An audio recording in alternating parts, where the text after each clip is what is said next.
বন্ধুরা, আমি আলপনা রান্নাঘরে আমার সমস্ত বন্ধুদের স্বাগত। আজকেও আমি একটা রেসিপি নিয়ে এসেছি। সম্পূর্ণ ভিডিওটি দেখার অনুরোধ রইল। লাইক, কমেন্ট, শেয়ার অবশ্যই করবে বন্ধুরা। আর সাবস্ক্রাইব করে নতুন বন্ধুরা প্লিজ সাবস্ক্রাইব করে বেল বটন অল করে আমার পাশে চলে আসবে, তাহলে আমি খুব উৎসাহ পাবো। আর অবশ্যই একটা করে লাইক দেবে। আর আমার ভিডিও নোটিফিকেশান পাওয়ার জন্য অবশ্যই বেল বটনটি অল করে দেবে। আমার ফেসবুক পেজ আছে আলপনার রান্নাঘর, অবশ্যই সেটিকে ফলো করে দেবে। সেটি দেখারও একান্ত অনুরোধ রইল। এই যে বন্ধুরা, বোঝা যাচ্ছে আমি এখানে 4টে পাকা আম নিয়েছি, একদম মিষ্টি আম। আর এই যে 2 প্যাকেট আমুল স্প্রে দুধ নিয়েছি। আর এখানে আমি 750 দুধের ছানা নিয়েছি। দুধ খুব ভালো, তার জন্য এতটা ছানা হয়েছে। আচ্ছা, এখানে আমি খোয়া নিয়েছি, আমি বাড়িতে তৈরি করেছি খোয়া। আর এটা নিয়েছি চিনি, পরিমাণ মতো দেবো, কতটা লাগবে দেখি। আম তো খুব মিষ্টি। এই দিয়ে আমি বানাতে চলেছি আমের কাঁচা গোল্লা। তাহলে দেখা যাক বন্ধুরা, সাথে থাকলে সমস্তটা ঠিকঠাক বোঝা যাবে যে আমি কিভাবে করছি। এই যে বন্ধুরা, রস করে নিয়েছি, এটা ভালো করে আমি এভাবে চেলে নেব। সুন্দর একদম স্মুথ একটা মারিয়ে চলে আসবে। আর এই যে এগুলো যে আমি ছাড়িয়েছি, এগুলোকেও থেকেও কিন্তু আরও আমি খানিকটা রস বের করে নেবো। এটা থেকেও সুন্দর ঘন রস এতে আসবে। এই যে বন্ধুরা, খুব সুন্দর করে আমি একবারে স্মুথ আমের রস নিয়ে নিলাম। সম্পূর্ণ চেলে নিয়েছি, আমি তো দেখিয়ে দিয়েছি। এই যে সম্পূর্ণ চেলে নেওয়া হয়েছে। আর এই যে আমের আটিগুলো কি সুন্দর পরিষ্কার করে সব রসগুলো এর মধ্যে অ্যাড করে নিয়েছি। এই যে দেখছেন বন্ধুরা, কত সুন্দর একদম ঘন করে বেরোচ্ছে। এই যে এইভাবে ছাকনাতে করে নিলে পরে খুব ভালো হয় জিনিসটা। এই যে বন্ধুরা, এবারে ছানাটা নিলাম, ভালো করে তো ধুয়ে ছানাটা কাটিয়ে, আমি বাড়িতেই ছানা কাটিয়েছি, ভালো করে ধুয়ে নিয়ে আর জল ঝরিয়ে নিয়েছি। এটা আমি হাত দিয়ে ভালো করে একদম স্মুথ করে নেব, মিক্সিতে করলে হবে না, এটা হাত দিয়ে করতে। প্রথমটাই আমি ভালো করে এইভাবে কিছুক্ষণ ধরে এইভাবে চটকিয়ে নেব। এবারে এই হাতের তালুটা দিয়ে এইভাবে পুরো একদম সুন্দর করে করে নেব। এভাবে জড়ো করে নিলাম, দিয়ে আস্তে আস্তে এই যে এমনি করে করে সবগুলোকে নিয়ে সুন্দর করে একটা স্মুথ দলা করে নেব। কোনো রকম কোনো ছানার দানা থাকবে না এর মধ্যে। ফ্রাই প্যান বসিয়ে দিয়েছি বন্ধুরা। এই যে আমের যে রসটা করে রেখেছি, এটা সম্পূর্ণ আমি এর মধ্যে অ্যাড করে দিচ্ছি।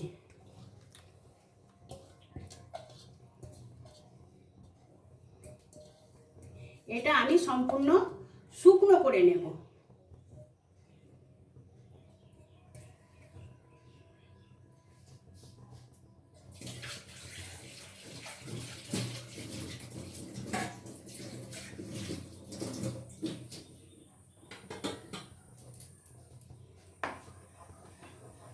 এইভাবে নাড়িয়ে এটাকে আমি একবারে শুকনো করে নেব। এই যে বন্ধুরা, চিনিটা আমি মিক্সিং বলে পাউডার করে নিলাম।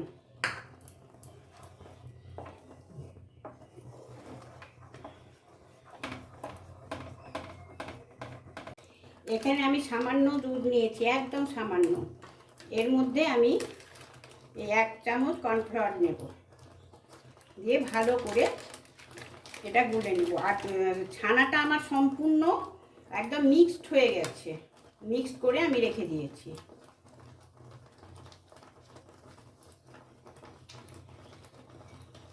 আরও একটু দুধ লাগবে এতে, আর একটু দুধ নিয়ে আমি এটাকে সুন্দরভাবে গুলিয়ে নেব। এই যে বন্ধুরা, এইরকমভাবে আমি এটা গুলিয়ে নিলাম। কখন কিভাবে দেব অবশ্যই দেখাবো। প্রায় 7 মিনিট এটা ফোটানো হলো, মানে ভালো করে নাড়িয়ে নিলাম। এবারে আমি কর্নফ্লাওয়ারটা সামান্য করে করে, অল্প একটু করে করে এর মধ্যে অ্যাড করে দেব।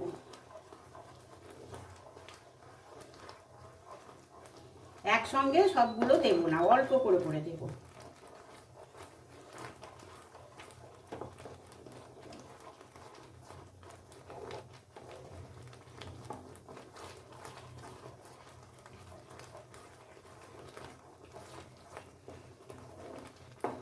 খুব সুন্দর টেস্টি টেস্টি হয় বন্ধুরা। একবার যে কোনো জিনিস বানাতে তো ধৈর্যের দরকার, অবশ্যই ধৈর্য লাগবে।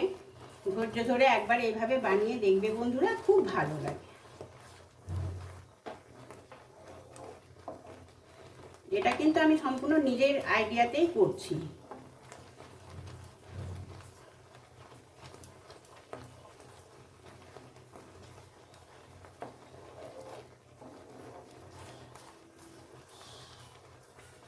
যে সবগুলো আমার দেওয়া হয়ে গেল। এবার আমি ক্রমাগত এইভাবে নাড়াবো। তার মধ্যে কি করব, যে চিনি পাউডারটা করে রেখেছি, এই সময় চিনি পাউডারটা সম্পূর্ণ আমি এর মধ্যে অ্যাড করে দিলাম। দিয়ে আমি সমানে নাড়িয়ে যাব। একদম কিন্তু হাত থামালে চলবে না, কারণ তলা ধরে যাবে তাহলে। এবারে এর মধ্যে আমি খোয়া, হাফের থেকেও বেশি খোয়া অ্যাড করে দিলাম।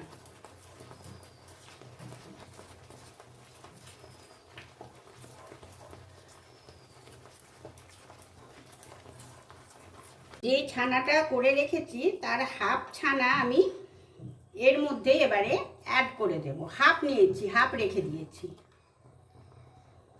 আমার পিওর ছানার তৈরি করা আছে কাঁচা গোল্লা, আমার চ্যানেলে আছে বন্ধুরা, মনে করলে দেখে নিতে পারা যাবে।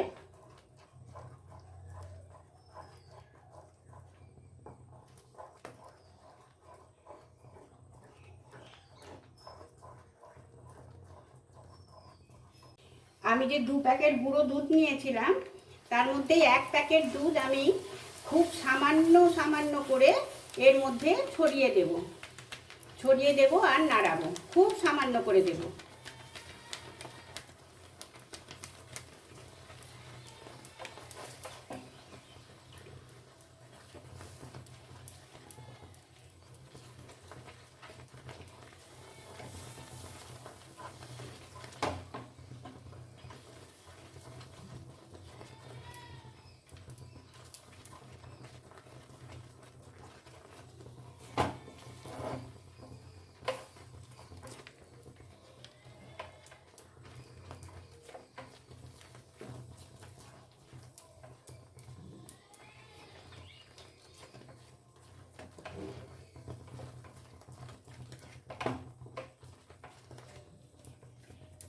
আমি এতে কোনো ফ্লেভার দেব না, কারণ পাকা আমের সুন্দর একটা ফ্লেভার আছে, এতে কোনো ফ্লেভার ভালো লাগে না।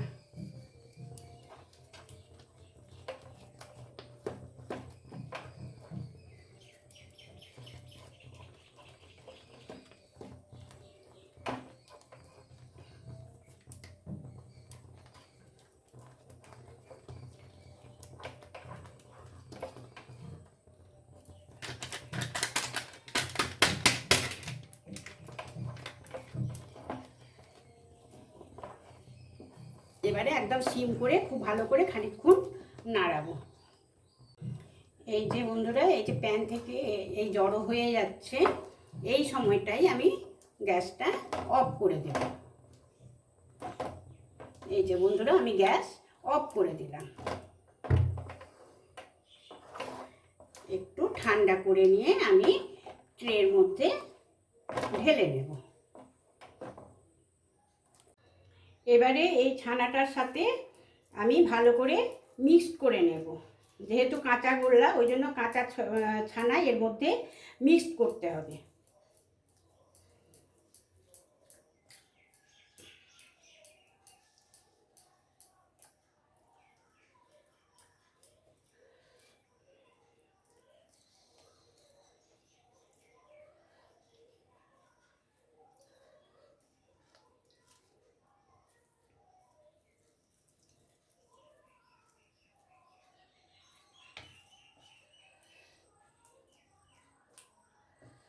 সবগুলোর সাথে সুন্দর করে মিক্সড করে নেব।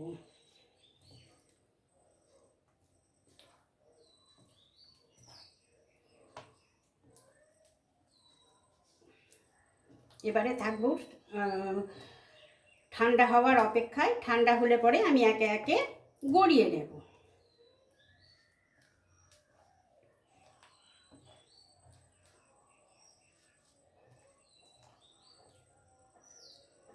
সম্পূর্ণটাতে আমার কাঁচা ছানা মিক্সড করা হয়ে গেল। এই যে বন্ধুরা, আমি এভাবে গড়িয়ে নিয়েছি। আর একটু যে আমি খোয়া রেখেছি তার সঙ্গেই আমি এই গুঁড়ো দুধটা দিয়ে দিচ্ছি, দিয়ে ভালো করে এটা মিক্সড করে নেব।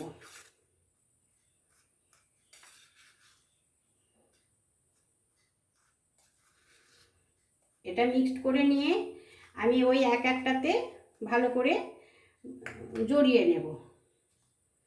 এই এক একটা তুলে নেব, তুলে নিয়ে এইভাবে জড়িয়ে নেব।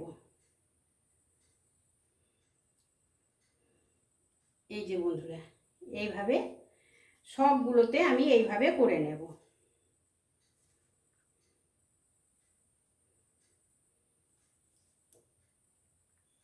এই যে বন্ধুরা, আমের কাঁচা গোল্লা খুব সুন্দরভাবে তৈরি হয়ে গেল। দেখে কেমন লাগছে না? অসাধারণ হয় খেতে। অবশ্যই বন্ধুরা একবার বানিয়ে খেয়ে দেখবে। খুব সুন্দর স্বাদে আমের কাঁচা গোল্লা আমার সম্পূর্ণ হয়ে গেল বানানো। কিভাবে বানালাম সম্পূর্ণ তো দেখিয়ে দিলাম। তাহলে বন্ধুরা অবশ্যই কমেন্ট করে জানাবে। আর নতুন বন্ধুরা প্লিজ চ্যানেলটি সাবস্ক্রাইব করে আমার পাশে চলে আসবে। আর পুরনো বন্ধুদের অশেষ ধন্যবাদ। আমার ফেসবুক চ্যানেলটি কিন্তু অবশ্যই, আমার ফেসবুক পেজটি অবশ্যই ফলো করে দেবে বন্ধুরা। তাহলে আজকের মতো আসি, বাই।